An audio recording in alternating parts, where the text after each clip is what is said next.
Olá, agradeço a presença de todas, todos e todes. É uma felicidade imensa estar nesse evento para apresentar o trabalho Mulheres Dissidentes em Limite, filme dirigido por Mário Peixoto no Brasil em 1931. Antes de iniciar a análise deste filme, gostaria de esclarecer que a presente proposta faz parte de um trabalho maior e que envolve minha atual pesquisa de pós-doutorado na Escola de Ciências, Artes e Humanidades da Universidade de São Paulo, com bolsa PDE-CNPq para uma instância de investigação pós-doutoral na Universidade Pompeu Fabra, em Barcelona. A pesquisa está vinculada com a proposta metodológica dos estudos desenvolvidos pelo grupo Cinema, que dedica a análise das atrizes no cinema espanhol. Minha pesquisa envolve, além deste filme em pauta, o filme Limite, outras cinematografias latino-americanas em um estudo comparativo com o cinema espanhol dos anos 1930 e 1940. A pesquisa defende um cinema que se distancia da política do autor para poder comprovar a hipótese de que o cinema da América Latina se legitima em seu poder anticolonial pela atuação das atrizes.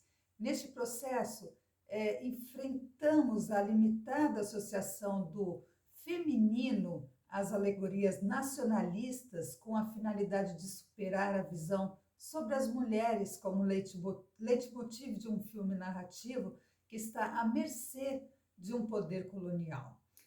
Então, uma questão de pensar quais são as estéticas e as construções conceituais através do feminino que se desenvolvem na intersecção entre a postura anticolonial e o cinema da América Latina. E aqui, inicialmente, eu recorro à referência de Julia Colazzi, 1995, que ressalta o trabalho de Teresa de Laurentiis, Laura Bouvet e Anne Kaplan, entre outras feministas teóricas, para propor a discussão da função do ver e a estruturação do visível, não só para mostrar como as mulheres têm sido construídas como esse espetáculo, e sim para elaborar uma crítica da cultura em geral e, mais especificamente, dos modos em que as práticas são institucionalizadas e os significados são determinados através do estabelecimento de cânones fixos e modelos de ler objetos através de suas referências. Essas questões defendidas por essas teóricas são referências para o trabalho aqui de contextualizar o feminismo do cinema latino-americano, a condição do feminismo queer também, e analisar as imagens da mulher em uma perspectiva estética, política e histórica, compreendendo as relações de poder que os sistemas coloniais imprimiram no cinema dominante. No entanto, os estudos sobre a imagem da mulher no cinema da América Latina suscitam novas linhas de pesquisas que se embasem para além das propostas dessas teóricas feministas, né? Então, ou seja, a gente vejo a necessidade de linhas de pesquisa que se ancorem às representações do feminino sob a perspectiva histórica do cinema latino-americano, que se legitimou em sua militância política, que é pautada por projetos nacionais. Aqui eu proponho, então, uma análise das representações de mulheres dissidentes do filme Limite, dirigido pelo cineasta Mário Peixoto, como já comentei, no Brasil de 1931. Então, as dissidências abrangem as experiências das atrizes e personagens femininos que performam situações subversivas que ameaçam normativas do ideário de nação, mulher e família vigente à época. Limite foi lançado um ano após o episódio que pôs o fim à República Velha para garantir o desenvolvimento do Brasil, pautado no pensamento conservador, influenciado pelo populismo nascente e o nacionalismo. A produção do cinema brasileiro fazia parte desse projeto de nacionalismo e Limite não correspondeu a esse ideário. É suspeito que as interpretações das atrizes são responsáveis por parte da recusa ao filme, por representarem um deslocamento das formas anteriores de construção de personagens femininas nas ficções nacionais defendidas por homens. Então, eu busco entender os modos em que as atuações das personagens mulheres se assumem em uma narrativa crítica às imposições de um cinema que defende a hegemonia do pensamento conservador. Em Limite, temos a atriz Olga Breno representando a mulher altiva com vestes rasgadas que, junto a duas pessoas em um pequeno barco à deriva no mar, revela seu passado como elegante costureira que um dia esteve presa ou assim se sentia em uma casa. Ela teve uma aproximação com um carcereiro e teve sua fuga facilitada. Os anseios e as dificuldades dessa personagem, a negação de seu passado, do seu passado que a levou a ser condenada e presa, e o seu processo de ruptura são revelados através dos jogos das imagens. Temos duas lâminas da tesoura abertas, seguidas do close sobre a notícia do jornal que informa a procura da mulher e que é a própria personagem costureira que está sendo mostrada no filme. Ela fugiu da prisão. Então, as páginas um pouco mais abertas que a tesoura, né, nesse jogo de planos, nós temos então um V de vida, né? Objetos que são repetidos, que vão estar refletindo as escolhas difíceis de sua vida como mulher perseguida. No segundo bloco do filme, temos a atriz Tassiana Rey, que representa a mulher frágil nesse barco, e ela decidiu se retirar de um casamento insuportável. Nós passamos a vê-la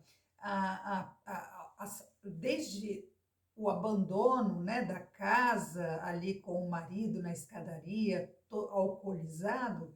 Ela se decide então se retirar desse casamento e passamos a vê-la nas ruas. Vemos ela observar e dar atenção a uma criança que passa. Ela tenta a todo momento mais elementos para a elaboração de sua própria imagem de uma mulher que vai se reconstruir fora de um casamento.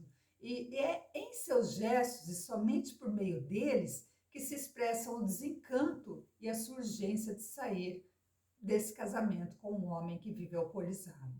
Então, no terceiro bloco, nós vamos ter ainda a atriz Carmen Santos, que interpreta uma prostituta com uma postura que denota a condição daqueles que não fazem parte da ideia de progresso que predominava no Brasil. Chama atenção as vestes burguesas em contraste com a paisagem provinciana e rural. O comportamento dela demonstra seu distanciamento dos valores burgueses idealizados no governo de Getúlio Vargas com o fim da República Velha. A atriz, comendo uma fruta e cuspindo as cascas, faz do ato alimentar com modos rústicos a ironia ao mito da modernidade. Esse gesto instiga o reconhecimento das condições dadas à atriz em suas interpretações, assim como é interessante encontrar a relação da atriz com sua personagem para entender suas próprias elaborações, como é essa própria ironia que é feita através de sua interpretação e que contribui para a construção dos significados formais do filme. Nessa dinâmica de análise, busco, né, por elaborações teóricas sobre as encenações dessas atrizes e sobre os discursos que a imagem é capaz de produzir, como afirma Bela Balaz, 1948, a atuação e o gesto das atrizes também tensionam a narrativa histórica representada no filme, considerada como elemento de tensão à condição de consciência da atriz em relação à própria interpretação. Essa proposta de análise imanente busca destacar os gestos do corpo e a expressão do rosto e não é apresentada como um método que visa fazer uma revelação de realidades a serem denunciadas, mas como uma estratégia política que nos permite ver processos de representação que escapam das normas impostas às atrizes historicamente e que são fundamentais para contar a história do cinema brasileiro a partir das ações das atrizes. Elas, oprimidas pelo patriarcado, pelos mecanismos de controle que promovem silenciamentos ou descréditos, por meio de seus deslocamentos, né? Essas personagens, elas tiveram a chance de falar. Assim, nas encenações, é possível observar a liberdade de dizer o que não seria conveniente na narrativa histórica implicada nesse filme mudo. É precisamente na postura crítica à diferença sexual nos discursos vigentes dos anos 30 que podemos perceber que essas atrizes inauguram e legitimam uma narrativa feminista queer. Coloco aqui uma questão. É possível que esta forma de narrativa esteja na base das performances das personagens femininas? Indagamos a presença do pensamento da teoria feminista queer, compreendida em sua gênese política, que não está tanto ligada aos movimentos homossexuais, mas muito mais a um momento crucial de reinvenção em que o feminismo rejeita a redução normalizadora do seu próprio sujeito. De acordo com o Preciado 2004, compreendemos que o sujeito possível das políticas queer é uma multitude de devires, e aqui incluímos as chamadas mulheres dissidentes, consideradas como perversas, desviadas e anormais. Percebemos assim essas atrizes no contexto de mulheres dissidentes que não se deixam fixar por identidades politicamente reguladas.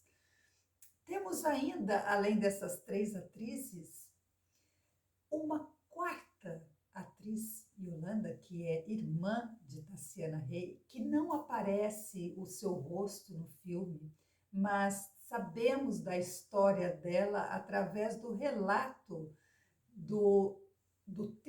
da terceira personagem que está nesse barco, né, que é um homem, e que vai revelar que teve um relacionamento com uma mulher que tinha uma doença e era casada. Ou seja, há uma terceira mulher dissidente nesse filme, terceira não, quarta mulher dissidente nesse filme, né? Olga Breno, Tassiana Rey, Carmen Santos, irmã de Tassiana Rey, que também é considerada dissidente, porque ela tinha um amante, ela era uma mulher casada, né? Isso para a época é considerado até nos dias de hoje, né?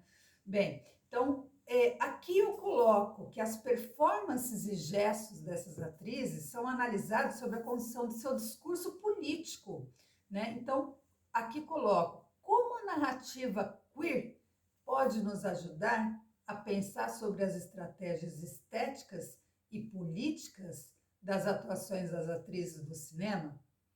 Essa questão nos orienta na análise do filme, que torna visíveis aspectos políticos e situações de uma época para se discutir silêncios e invisibilidades em uma perspectiva histórica. Agradeço a atenção de todos e estou aqui à disposição para discutirmos mais sobre o filme. Obrigada.